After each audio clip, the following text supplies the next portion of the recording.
नमस्कार, मैं doctor Abhishek Anand, director Narayana cancer centre, director medical oncology, Paras hospital, Patna. 4 फरवरी वर्ल्ड कैंसर डे के तौर पे मनाया जाता है। WHO ने बताया है कि 4 फरवरी को हम लोग जागरूकता को और बूस्ट करें, अवेयरनेस को और ज्यादा बूस्ट करें, ताकि ज्यादा से ज्यादा लोग तक इस बात तक पहुंचाया जा सके कि कैंसर एक लाइलाज बीमारी नहीं है। कैंसर, जैसा कि हम सब जानते हैं, लोग सोचते हैं कि एक बहुत ही डरावनी बीमारी है, लेकिन अब ये पहले जैसी बात नहीं रही है। नई तकनीक, नई दवाइयों के द्वारा अब हम लोग किसी भी कैंसर से विजय प्राप्त कर सकते हैं। सबसे जरूरी बात यह है कि हम जाने कि कैंसर के शुरुआती लक्षण क्या होते हैं, कैंसर क्यों होता है, कैंसर से कैसे बचा जा सकता है और कैंसर को कैसे ठीक किया जा सकता है, क्या क्या इलाज की पद्धति हैं। कैंसर होने का सबसे प्रमुख कारण है लाइफस्टाइल। लाइफस्टाइल अगर गड़बड़ है तो लगभग 50% कैंसर का कारण सिर्फ गड़बड़ लाइफस्टाइल ही होता है, जिसमें सबसे इंपॉर्टेंट है तंबाकू का सेवन करना, जो लगभग 30 से 40% कैंसर का कारण होता है। इसके अलावा मोटापा, अनहेल्दी डाइट, ये सभी कैंसर का प्रमुख कारण है। फिर बात उठती है कैंसर से कैसे बचा जाए। अगर हम लोग अपने लाइफस्टाइल को सुधार लेते हैं तो लगभग 50% कैंसर से बच सकते हैं। और साथ ही साथ एक वैक्सीन जो हमें कैंसर से बचाती है वो हम लोग यूज कर सकते हैं। 2 इंपॉर्टेंट वैक्सीन है। एक ह्यूमन पैपिलोमा वायरस के अगेंस्ट वैक्सीन है जो सर्विक्स कैंसर के अगेंस्ट काम करती है और उसे होने से बचाती है। दूसरा हेपेटाइटिस का वैक्सीन होता है जो लीवर कैंसर से बचाता है। तो ये 2 वैक्सीन है जो हमें कैंसर से बचाते हैं।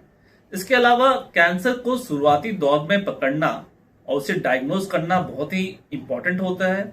और इसे करने के लिए ये जरूरी है कि हम लोग जाने कि स्क्रीनिंग का माध्यम क्या है। कुछ कैंसर ऐसे हैं जिसको हम लोग स्क्रीनिंग के माध्यम के द्वारा अर्ली स्टेज में पकड़ सकते हैं, डायग्नोज कर सकते हैं।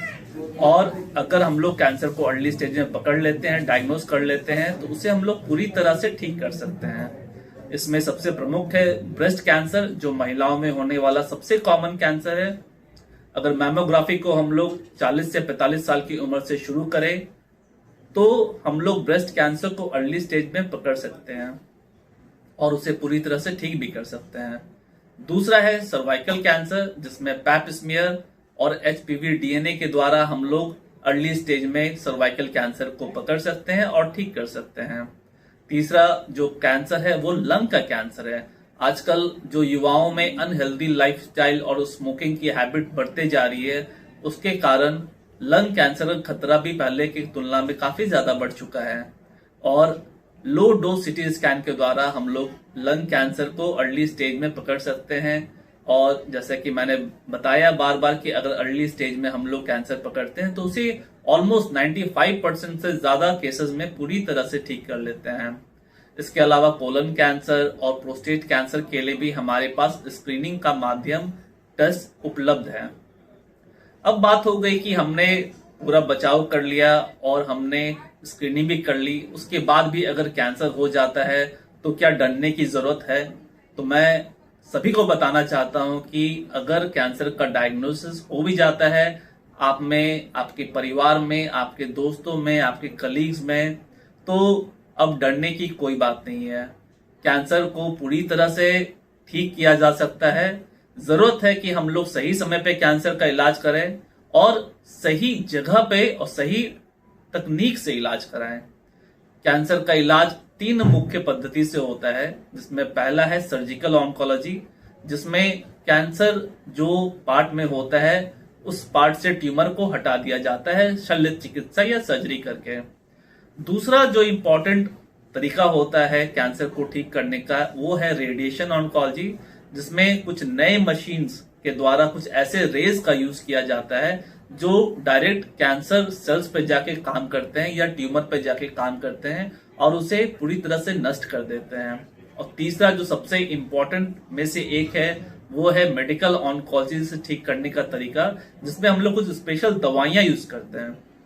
दवाइयों में कीमोथेरेपी हो सकता है, और लेटेस्ट दवाइयां जैसे टारगेट थेरेपी और इम्यूनोथेरेपी भी हो सकता है।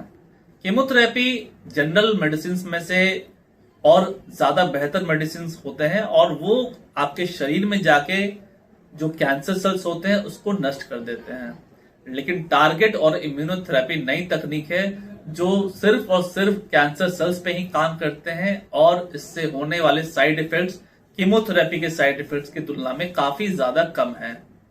टारगेट थेरेपी और इम्यूनोथेरेपी को हम लोग प्रिसीजन थेरेपी भी कहते हैं क्योंकि ये पर्टिकुलर कैंसर और पर्टिकुलर रिसेप्टर्स पे काम करते हैं, जिससे हमारा जो फाइनल ट्रीटमेंट का परसेंटेज होता है, ठीक होने का जो परसेंटेज होता है वो पहले की तुलना में काफी ज्यादा बढ़ जाता है। तो मैं सभी श्रोताओं को बताना चाहता हूं कि कैंसर एक लाइलाज बीमारी नहीं है। अगर हम लोग सही तरीके से अवेयरनेस के साथ इस चीज को लेके चले कि कैंसर ठीक हो सकता है, तो हम लोग साथ मिलके किसी भी कैंसर को ठीक कर सकते हैं, किसी भी कैंसर से विजय प्राप्त कर सकते हैं।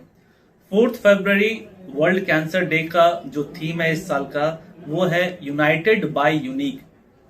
इसका मतलब है कि हम लोग सभी को एकजुट होके कैंसर के अगेंस्ट लड़ना है और जागरूकता को मैक्सिमम लोगों तक पहुंचाना है और ये बात जानना है कि हर मरीज यूनिक होता है, हर मरीज की रिक्वायरमेंट भी यूनिक होती है। तो ये इम्पोर्टेंट है कि हम लोग हर पेशेंट को एक पर्सनलाइज केयर दें जिसमें ना सिर्फ बीमारी का इलाज हो बल्कि उनके बाकी जो भी रिक्वायरमेंट है उनका भी हम लोग देखभाल करें या उनको टेक केयर करें। तो ये मतलब होता है यूनाइटेड बाय यूनिक का। और इसी के साथ मैं साथ ही साथ ये भी बताना चाहूंगा कि अपने दैनिक जागरण के सभी श्रोताओं को, सभी रीडर्स को मैं बताना चाहूंगा कि ये दैनिक जागरण का जो ये पहल है बहुत ही अच्छा है और कैंसर अवेयरनेस को, जागरूकता को मैक्सिमम लोग पहुंचाने तक के लिए मैं दैनिक जागरण का बहुत बहुत धन्यवाद देना चाहता हूं। धन्यवाद।